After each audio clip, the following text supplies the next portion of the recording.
sounds a bit crazy, but I think the human race is going through a huge evolutionary shift, and I think the horses are helping us through that evolutionary shift.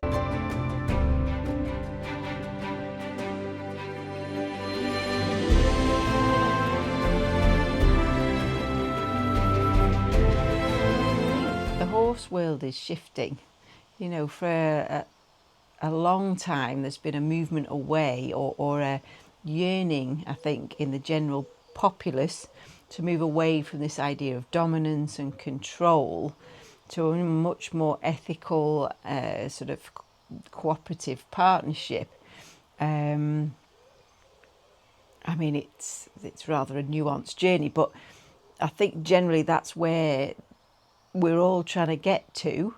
I could talk all day about whether it is or not and in what ways, but there's definitely this huge big drive, I think, from the majority of people, or at least from a significant number, towards a much more ethical partnership.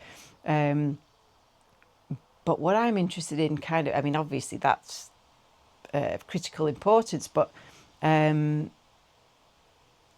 I've sort of been looking at that for an awfully long time, considering the ethics of the horse-human connection, partnership, arrangement, how the horse can function optimally within the human world.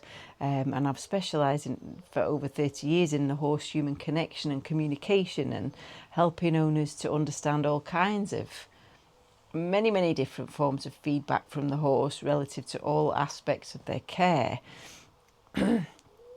But it's quite interesting. I just find it fascinating. So a beautiful little unicorn of a horse has come to live with me, Gabriel, and I've always been really keen about learning. You know, I just think ego has no place whatsoever in the horse world. You can have confidence, yes, but you need to be really open and really humble, otherwise you miss so much stuff.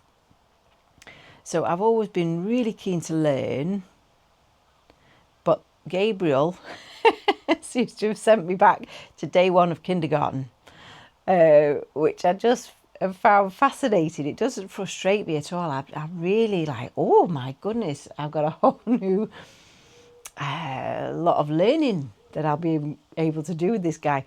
And so in my early days, I followed the usual, well, quite a common start. I got my British Horse Society exams. I became a coach and a trainer. But I also trained as a Reiki master teacher and healer, specialising in working with horses and horse owners.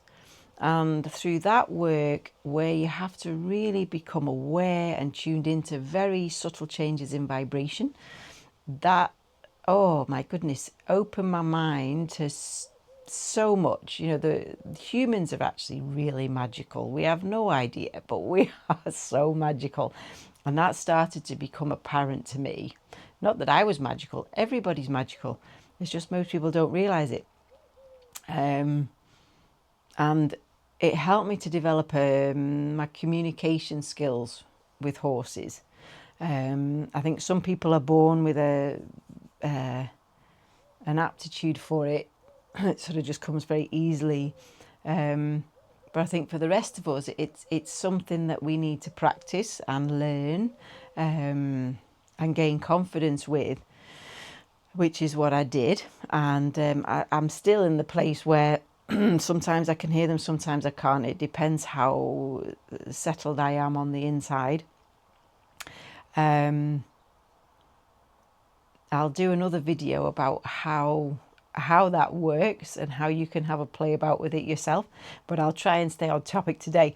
But basically, I became aware a long time ago that horses can operate on a much higher level, intellectually, spiritually, on every level really. They can be operating at a much higher level than most people expect, and their awareness and understanding is way beyond what most people think.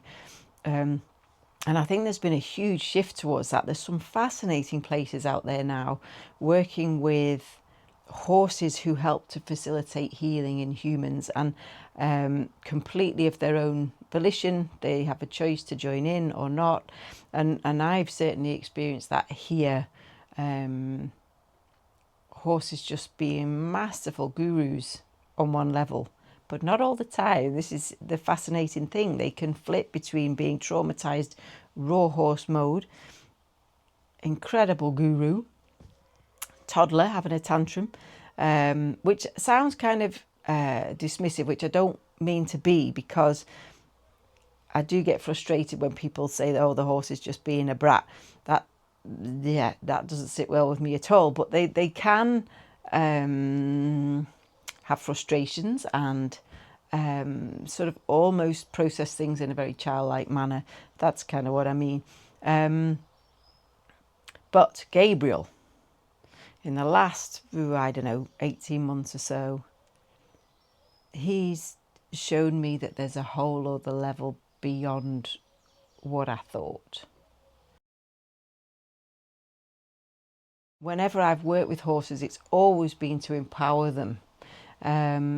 Very often, not only mentally and emotionally, communicating with them, asking for their preferences, working with them as absolute equals, as I would talk to a friend, as I would work with a friend, but also physically, because very often when a horse is carrying postural, physical compensations, it has a real negative impact on the horse mentally and emotionally. So whenever I've worked with a horse physically, it's always been incredibly therapeutic, and always geared towards trying to empower the horse and sort of help the horse to feel playful and interested, and that being with the humans a really good positive experience that they want to sort of engage in. And we had for quite some time a grass-free track area here for horses with special needs, and as we were working with one, we'd always have a queue of others waiting for their turn to work with us.